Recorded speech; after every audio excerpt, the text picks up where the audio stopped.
Well, good morning. And man, I love to do this. What up, balcony?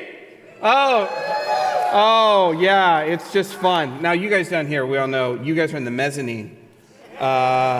We love you guys most. They couldn't afford the expensive tickets, so I'm just kidding. Good to see everybody up there. Welcome to week 2 of Abraham, our new series. It's called A Field Guide to Loving God. It's deeply personal to me. I love it, and mostly because this has been part of my life and part of my life's journey for the last 18 months, and it's so good to finally share it with everybody and to delve into this incredible story of Abraham. Together, we are going to be looking at the life of Abraham, and this is kind of the first week where we delve into the story. So let's get into it. To start off, I'm going to share with you a story. This is an ancient creation myth from the ancient Aztecs. So now, I don't exactly know all the background on this, so if there's any ancient Aztecs in the audience, I'm very sorry for butchering the creation myth. Any ancient Aztecs? Aztec Americans? No? Okay, good. So let me show you a picture of this. This is the story. It revolves around the creation of the moon. So here's how the ancient Aztec creation myth of the moon goes. There's 4 gods, and they're all sitting around a campfire. The world and the earth and the universe is in complete darkness. These 4 gods are talking with each other, and they're like, man, it's really dark. It's just dark. We should do something about this darkness. And so they're talking, and then one of the gods decides they have an idea. They are going to make something shine bright in the sky. So this god kind of jumps into the campfire, burns bright and hot, and then gets kind of shot up into the sky in this glowing orb. That's the moon. So there it is, and that's how the moon came to be. And then another god kind of felt guilty. Man, that was a good idea. I should have done something like that. And so this god actually goes and does the same thing, runs, jumps into the fire, becomes bright, and then gets also launched into the sky. Right next to so there's 2 moons at this point. This is Tatooine right here. This is what's happening. That's an obscure reference 5 of you got. Okay, anyway, so there's two moons up here, and they're sitting, that's no moon. And so they're sitting there, and the other 2 gods that are left are mad. They're like, wait a second. The first guy, man, that was really kind of cool and self-sacrificing what he did. The second guy doesn't deserve as much credit. We need to get rid of the second moon and just put all of the brightness of the second moon on the first moon, because that would be better. So they take a rabbit. Not my story. They take a rabbit and they, I guess, grab it by its ears, I don't know, kind of swing it around and throw it up, and it hits the second moon. And it takes all the brightness off the second moon, obliterates it, just destroys it, and then that rabbit, that bunny, actually falls onto the first moon and gives all of its brightness to that. And that is why, there it is! Oh, it's a bunny! You didn't even know! It's right there! It's right there! It's a bunny! Oh! Anyway, so that's how the bunny got in the moon. You didn't even know that. Is that the Sea of Tranquility? That's a sea of tricks. Tricks are for kids. All right. There it is. Sorry. Very obscure references today. So anyway, now here's what's strange about this story. This story is ancient Aztecian, but it's also found in a variety of cultures. It's found in Indian cultures. It's found in stories in Africa. It's found in stories in China and Korea. And so it's all over the world. The point is that lunar worship for ancient peoples in human history is something that's been going on for a long time. The worship and the creation stories around the moon are something that's been happening for ages, for millennia. As we enter into the story of Abraham, this is important because Abraham actually grew up in an area of the world where lunar worship was the primary thing that happened. Let me show you a map here. This is a map of Abraham and where he kind of traveled and where he was. This is a kind of a map that shows where Abraham started from. This is kind of ancient Babylon. You see that star? That's Ur. That's where Abraham's family started out, Ur. Ur, archaeologists tell us, was the first big city on the globe that had 50,000 people. This is a huge area. And that area right there, that's kind of right there, it's called the Fertile Crescent that follows the Euphrates River. You might have studied this back in 4th grade. You've probably forgotten it, because who remembers anything from 4th grade? Not me. The point is, this is called the Fertile Crescent. It was following these rivers, and the reason why civilization popped up there is because there was rivers, and these rivers were fertile, and the land around it was fertile. Sometimes it would flood, and it would take all that silt and put it out there. It would be rich farmland, and so people were able to develop agrarian practices. They could actually grow things. They could grow crops, and then they could stay in one place. And out of this, these little tribes and families grew, and they began to collect. And down in Ur, that's where Abraham's family, that's where his dad Terah was from. And then they kind of moved about 800 miles north, which would be like moving from San Diego to Oregon. Why would you do that? I don't know, but you could do that. You could make that trek. That's a long trek, walking all that way, if you can imagine. And they settle over there, up there in a place called Haran, which is, again, another fertile area. Now, the reason I tell you all this is because the Bible tells us this is where the story starts. Let me go ahead and tell you, this is the story that starts in the book of Genesis. It says, this is the account of Terah's family line. This is in Genesis 11, right before Genesis 12. Terah became the father of Abram. Abram later will be renamed Abraham, so we'll come back to that later. The father of Abram, Nahor, and Haran. And Haran became the father of Lot. While his father Terah was still alive, Haran died in Ur of the Chaldeans. The Chaldeans is the empire, or the kind of the ruling empire of that whole Mesopotamian region, in the land of his birth. Abram and Nahor both married. The name of Abram's wife was Sarai, and the name of Nahor's wife was Milcah. She was the daughter of Haran, the father of both Milcah and Ishkah. Now Sarai was childless because she was not able to conceive. Terah took his son Abram, his grandson Lot, son of Haran, and his daughter-in-law Sarai, the wife of his son Abram, and together they set out from Ur of the Chaldeans to go to Canaan. But when they came to Haran, they settled there. So they were trying to go to Canaan. Go back to that map if we could for a second. They were trying to go kind of up and over and down, and that's modern-day Israel. But they stopped. They settled right there, and settled is the key word there. Now, what in the world is going on here? Why is this so important? I want to talk about this because there's a lot of history that's interesting behind this. And it's in the Bible, but because we're not the ancient listeners hearing this, there's some things that go right past us. So I want to draw our attention to this because this is important to the story. Ur was one of the biggest cities in the empire of the Chaldeans, and the Chaldeans worshipped the moon. It was the center of lunar worship. In fact, in every single major city, there was these things, and archaeologists have uncovered these. And these things were the center of the city. They look similar to pyramids. They're actually called ziggurats. Let me show you a picture of a ziggurat. It's just a simple structure, but they're actually giant. See, what happened, and this is getting into the weeds a little bit, but what happened is all around the Tigris and Euphrates rivers, there was mud. Now, ancient building techniques, you just found stones and you cobbled them together, and maybe you put some mud in there. That's not really secure. Engineering-wise, that's not structurally the best. But then ancient people figured out you could put mud into molds and then dry them. You know what dried mud is called? A brick. And then there was all these seeping pools of tar. And then if you added tar or coated those bricks in tar and then let that dry, guess what you had? You had a really secure building thing. And then if you've got regular bricks, you can start building. And this is what they did. They started building these structures. Now I want to talk about these structures because these structures are all over in nearly every single ancient Mesopotamian city. In fact, Ur had the largest ziggurat. It's called the Great Ziggurat of Ur. And in this is a huge structure.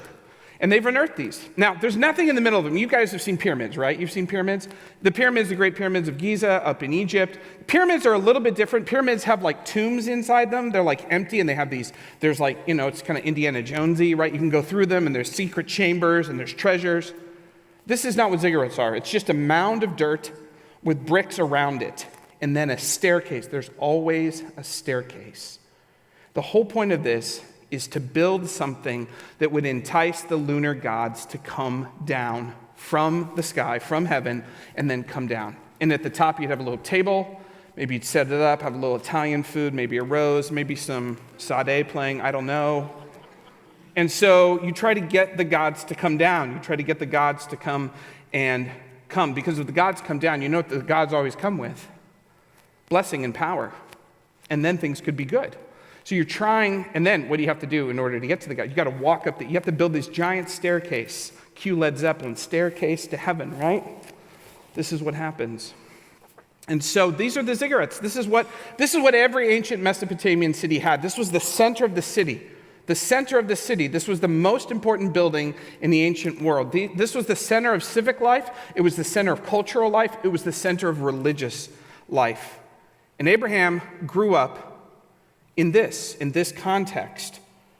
Now, the text gives us a couple of clues about just how deep this lunar worship went into this family. Because, and this is lost on us, but it would not have been lost on the ancient listeners, the names that we are given, and I read these names, and you're like, these are weird names, Terah and Sarai, Abram and Milcah. These are strange words, but to the ancient people, it would have been really clear. So Haran, or Terah is actually is phonetically identical to the moon god that was worshipped in Samaria. He's basically named Zeus. And then Sarai, Abram's wife, she is the name of the moon goddess. She's the name of the moon goddess. And then Milcah, who's also in this family, she's the name of a princess that was also a lunar goddess. And so you have these names, Terah and Sarai and Milcah, that are actually the names of these moon gods and goddesses. This is how it has gone. Terah has named his children after these gods that are worshipped in Chaldea. This is bad news. This is bad news for a variety of reasons. Earlier in the story, we find out that Terah is actually from the line of Noah. He's actually a descendant of Noah.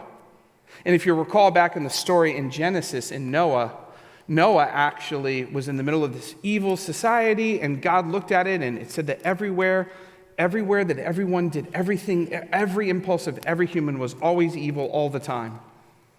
And in the middle of this, God looks at Noah, and he's righteous. He worships Yahweh, the Creator God. And so he takes him, puts him on an ark with his family, and rescues him. And there's all this stuff that's going on.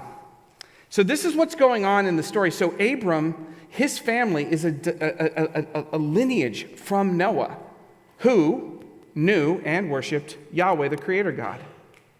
They came out the ark, he built an altar, he worshipped Yahweh, the Creator God. There's the rainbow story, right? I promise, never to destroy the world again by flood. And in the middle of this is the family line. This is his lineage. The lineage of Yahweh. The lineage of a group of people, a family that worships Yahweh. And yet, what are they doing? They're naming themselves and each other and their children after gods of lunar worship in Ur of the Chaldeans. They're living in this acidity that's saturated by pagan worship, and they're naming their children after these gods. This would be like being a giant Chicago Bears fan and then moving to Green Bay and naming your kids Favre and Rodgers. It's just not okay. It'd be like being a giant 49ers fan and then moving to Dallas and naming your kids Emmett and Aikman. That would be terrible. That would be terrible. That would be a tragedy. Do you see what I'm saying? Something has shifted in this family. And we encounter this family, and they are steeped in lunar worship, to the point their names even reflect the gods that they worship. Now, why is this so important? This is so important because the theology of their time leaked into them.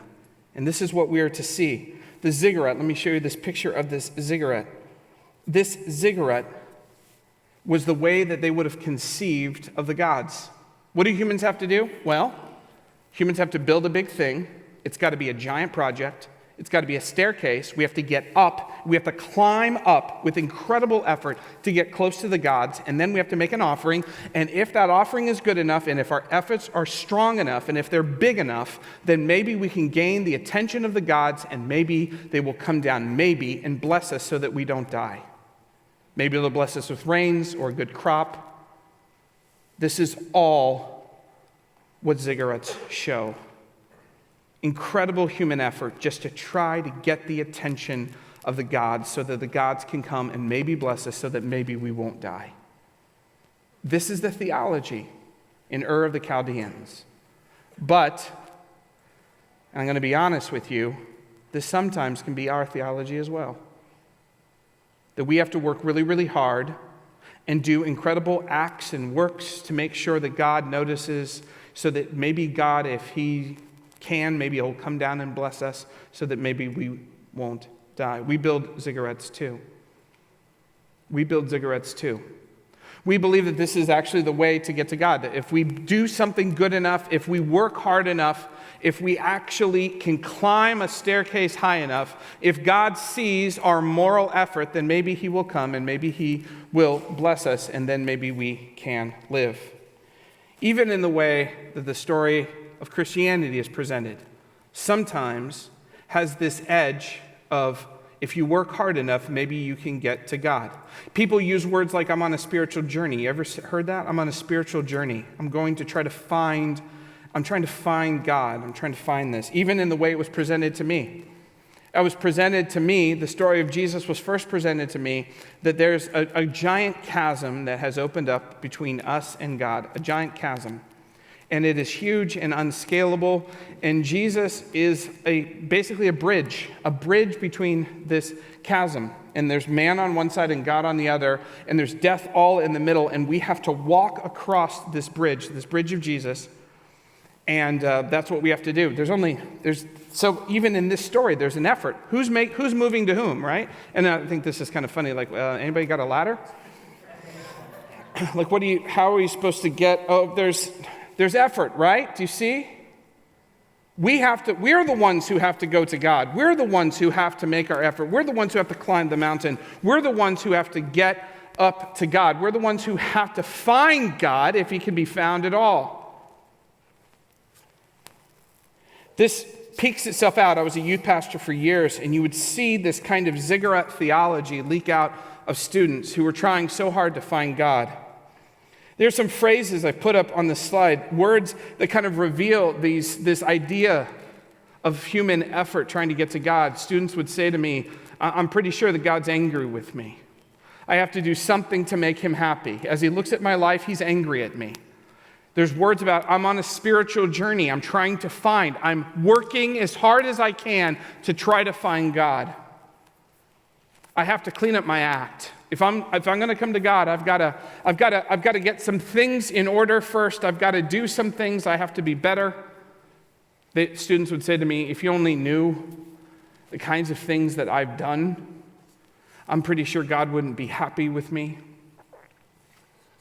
Students would say, I wouldn't blame God if he didn't want me. I know who I am. I know what I've done. And I wouldn't blame if his goodness extended to lots of people and he blessed lots of people. If he were to look at my life, I'm pretty sure I would not be one of the people he would bless. I'm not good enough. I know it. I know religious people. I know how good they are. I know how pious they are. I'm not that. And the predominant idea that I would see in students is, I'm pretty sure if God were to somehow see me, that he'd be just really disappointed in who I am and what I do. He'd just be really disappointed. Behind each one of these is, I'm not good enough.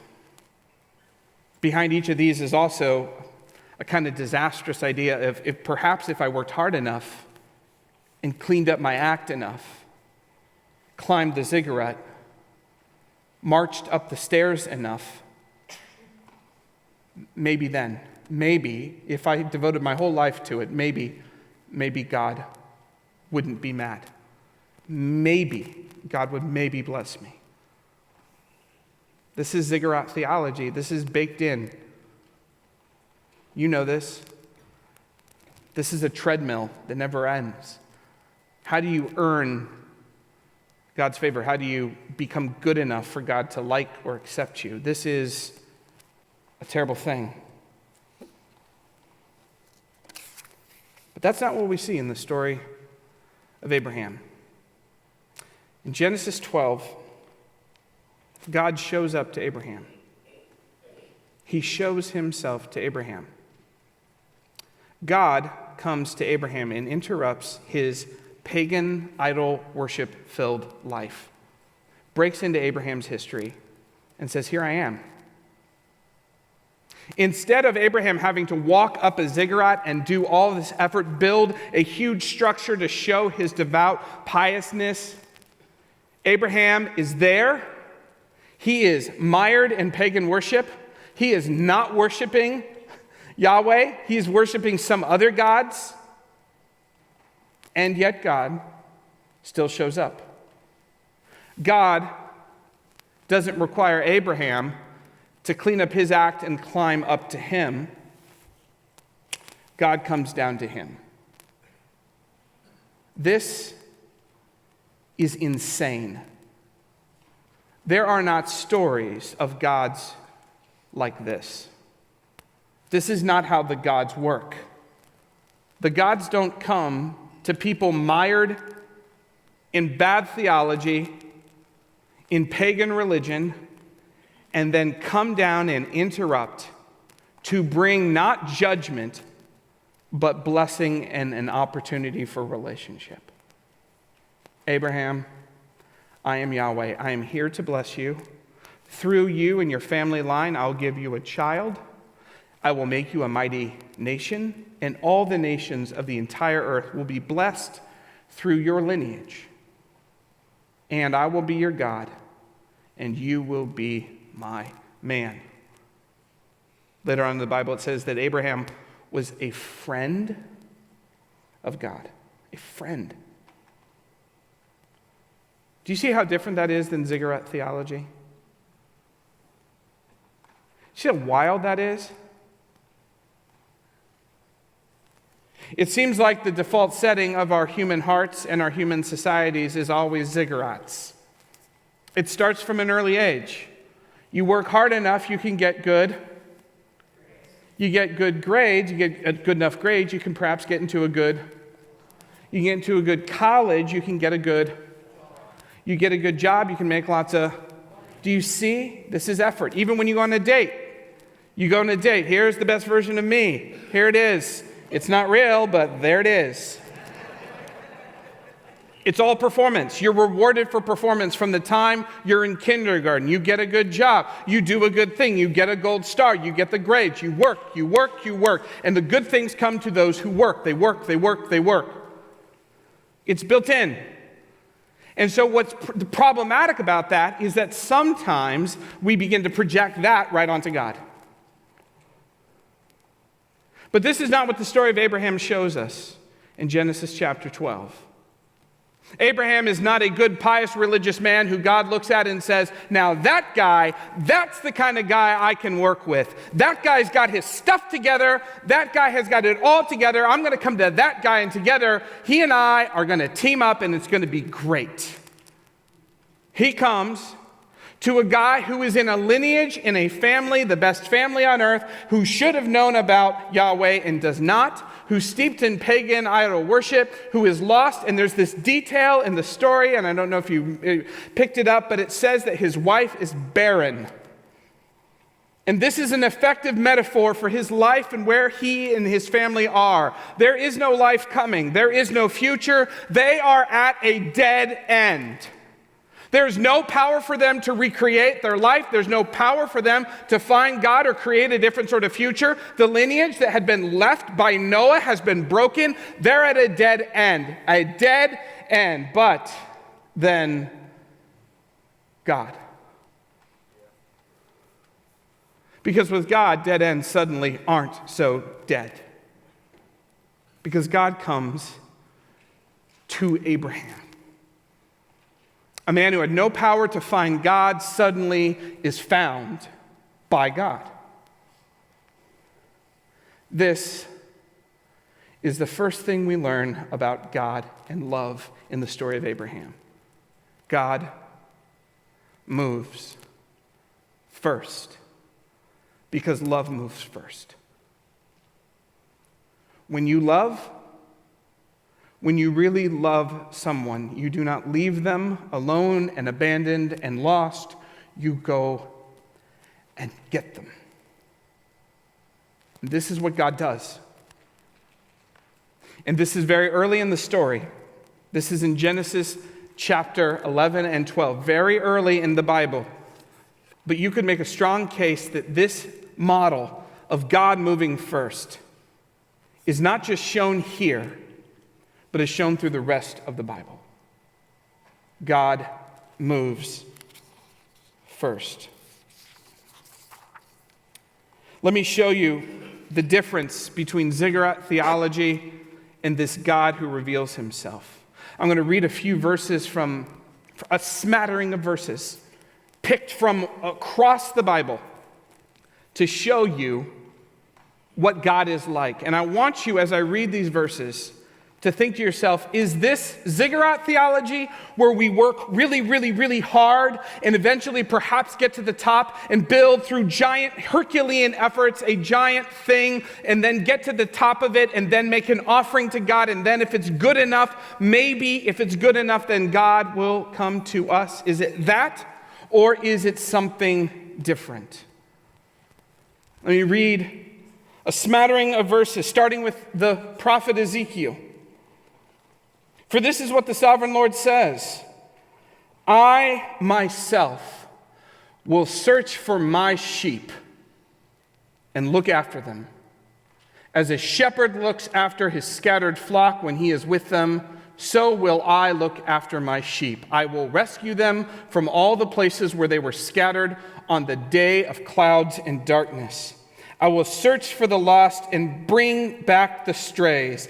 I will bind up the injured and strengthen the weak. I will shepherd the flock with justice. This is Ezekiel, the prophet who watched his nation crumble, who was led off to exile, who wondered, how in the world can God be with us if we're not in our land? Who wondered, can God even come to a foreign land filled with pagan idols? And God shows up and appears to him by the river. And there he is, and God says, this is my heart. Does this remind you of anything, by the way? Those of you who perhaps have read some of the words of Jesus, a shepherd who goes after a sheep. Does that remind you of anything? Jesus would say a later story, I'm the good shepherd. I leave the 99 and I'll go after the one. He's calling on Ezekiel language. Another, David. Do you remember King David? Started so strong and he falls. He falls into temptation and sin and he messes up royally. Commits murder, commits adultery. And in the middle of this, you would expect God to say, I'm done with you, David. I'm done. You've run out of chances. My forgiveness has run dry. But apparently, God's mercies are new every morning. And like the sun coming up, they are as regular as that. This is what David writes in a famous psalm. Where can I go from your spirit? Where can I flee from your presence? If I go up to the heavens, you are there.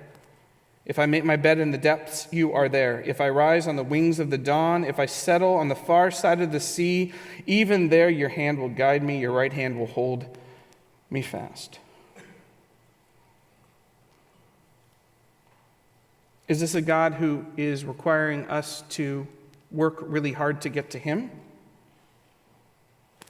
Or is this a God that comes to us? And then, of course, the words of Jesus. It's not the healthy who need a doctor, but the sick. I have not come to call the righteous, but sinners. Jesus, who leaves heaven to come be born in a manger, to live and walk on a dusty earth, to be rejected, spit on, tortured, and then killed for the sake of getting near and close to us, to coming to get us, to rescue us. Joshua Ryan Butler, in his book, The Pursuing God, great book, writes this: our problem is not that we're reaching out for God and he's refusing to be found. It's the opposite. God's reaching out for us and we're scattering in other directions. This is the first thing we learn about God, and this is the first thing we learn about God and his love and what it means to love God and be loved by God is that he moves first. And here's the crazy thing. We don't deserve it. Here's the other crazy thing. There's nothing we could have done to get ourselves out of our mess. God in his goodness and his graciousness comes and gets us. We're like helpless children. But then God says, no, I'm like a father. You know what a good father does? He goes after his kids. This is staggering. Every other part of human culture and human history, every bit of archaeology tells us if we want to get close to God, we must work hard and get our act together. And God, if we are good enough, might come to us if we're lucky. This story tells us something wildly different. God interrupts into human history to come to a man steeped in pagan idol worship. The names of his families were lunar gods, and God comes to this man anyway. Introduces himself, and then out of that, the story of these two, Abraham and this Yahweh creator God, from this moment on are forever linked. You know about Abraham, you know about his God. You know about God, you know about Abraham. And this is what we learn about love and what it means to love God. God moves first.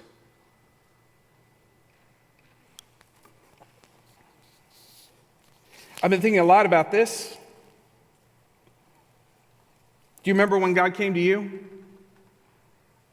When God found you? For some of you, it was a moment, literally a moment in time, a day, a second. For some of you, it was more gradual. It might have been a season, a gradual season, like a slowly, like the scales slowly falling from your eyes. It might have been a process over weeks or even months.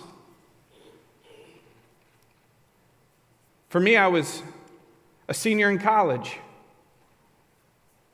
I was living and working in Manhattan, which has been on my heart this week. Those who are grieving today and yesterday. I lived there, just south, 305 West 29th Street, just west of Hell's Kitchen. In this little building run by a group of colleges that had bought it. I was interning in New York City. My grandparents had just both passed away. They both died, opening up all sorts of existential questions. God dealt me a pair of aces with my grandparents. Some of you know what I'm talking about. Just incredible. I was going to graduate. I didn't know what I was going to do with my life. I was filled with existential questions and dread. Everything that I thought would work wasn't working. And I'm in this giant bustling city surrounded by 8 million people, and I've never felt more alone. Some of you know exactly what I'm talking about. I was lost. My life was a dead end. But then God. I had a friend, my best friend from high school, and he knew about this existential crisis. He didn't know what to do, so he would send me tapes with Christian music. Tapes were these children. They were these little plastic things that had magnet. That's how we got music. And I would listen to these songs about a God who was so big and so great and so loving that he would actually enter into human history and come find people who were lost. A God that was so big that he forgave even the most egregious of sins. A God who came to a prophet who was angry and ran the other way and jumped in the ocean rather than do what God said, and then was swallowed by a whale, and God found him there. A king who used to be righteous but then fell into sin, committed adultery and then murder, and then God found him. A man who was pious and was thrown into a lion's den with certain death, and God found him. A couple of teenagers who were scared out of their minds, and God came and found them. A fisherman, a hothead, who was destined for a life of just meaninglessness, and God found him. A terrorist who killed people in the name of religion, and God came and found him. The stories go on and on and on and on and on. Is there any place that God cannot find us? And the answer is no. And there on that second floor building, actually third right there, in my empty room, there was 6 by 12 by 12. I could touch either wall. I just dropped. And I said, God, I don't know much about you, but if these stories are true, that you help those who call out, I'm lost. I need help. And God found me in the middle of a bustling city, the biggest in the United States, and he found me. That was the beginning. And he's been finding me ever since. Some of you know exactly what I'm talking about. God doesn't lose addresses. He's not scared off by our mired sin, our stubbornness, or our obstinance.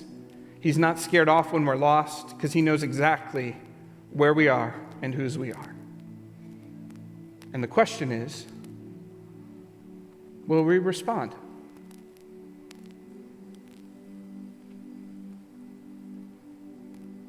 There's a moment in this story right after this where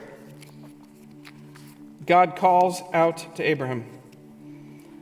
The Lord says to Abraham, "Go from your country, your people, and your father's household to the land I will show you." We're going to talk about this for the next couple of weeks, this incredible moment. Go to the land I will show you. And you know what Abraham does? He goes. Why? I'll tell you why, because no other God had ever come to him. In Ziggurat theology, he had to work his way up. He had to build this giant thing. And instead, this God came to him. He didn't have to work to clean up his act. God came to him. And in the process of doing that, God revealed who he is. So Abraham's like, there's not a better deal I've ever seen. A God who would come to me. A God who, even though I'm steeped in the worship of a wrong God, not you, you still come to me. You still make the offer for me to follow you. You still come and make an offer to bless me, even though I've done nothing to deserve it. Even though I've done nothing in my life that warrants this kind of goodness, this kind of gift. I'll go. I'll follow that. What other God does this? There's a story and a picture I saw from the Reuters news service this week. A poignant picture of some Afghan refugees fleeing their nation as it fell to the Taliban. They're about to lose their house, their home country. They're going to be refugees to a place they don't even know where they're going. All their worldly possessions in these backpacks. And behind them is their daughter, and she is skipping. What causes a child to skip in the middle of such pain, such destruction, such chaos, such darkness? She trusts her parents. They'll take care of her. Wherever we go, we'll be together. They'll take care of me. This is Abraham. What kind of God is this? It's the kind of God who comes to us. So beautiful metaphor for what it looks like to follow God. He'll take care of me. Though the world burns, and there are things that fall apart and things I don't understand and swirling chaos, we can skip. And we can go with God. And we can follow him because he's the kind of God who takes care of us. And he's proven it because he comes. God moves first. Let's pray.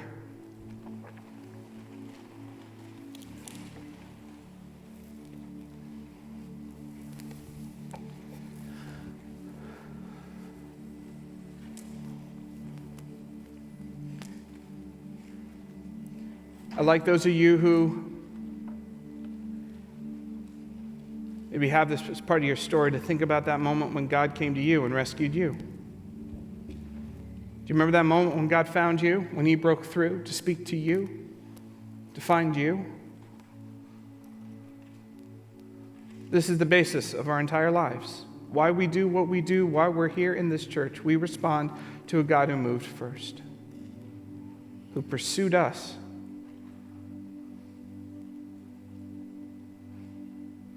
You remember your life before God? Remember how utterly undeserving you were of that movement of God himself? Why would he come after you? Because he loves you.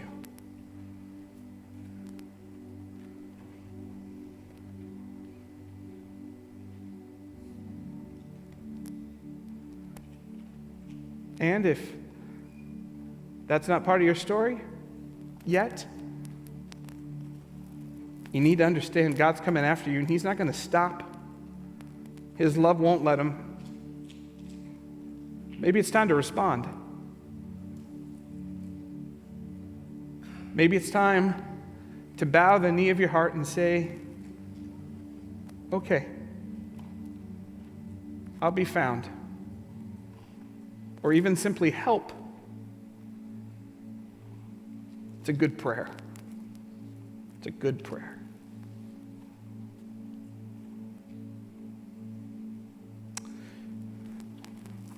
Lord, thanks for the story of Abraham, how it proves that we don't have to work hard to get to you because you come to us. We don't have to clean up our act or be perfectly pious because we can never be, but you actually come to us despite that and help us become someone different. Thank you for finding a dusty nomad enmeshed in pagan idol worship and transforming him into a friend. And thanks for coming to us, who also had our own issues, our own idols, our own lostness, and you rescued us. This is the grand story of the scripture, and it starts here in Abraham. Thank you, God, for that. It's in your name we pray. Amen.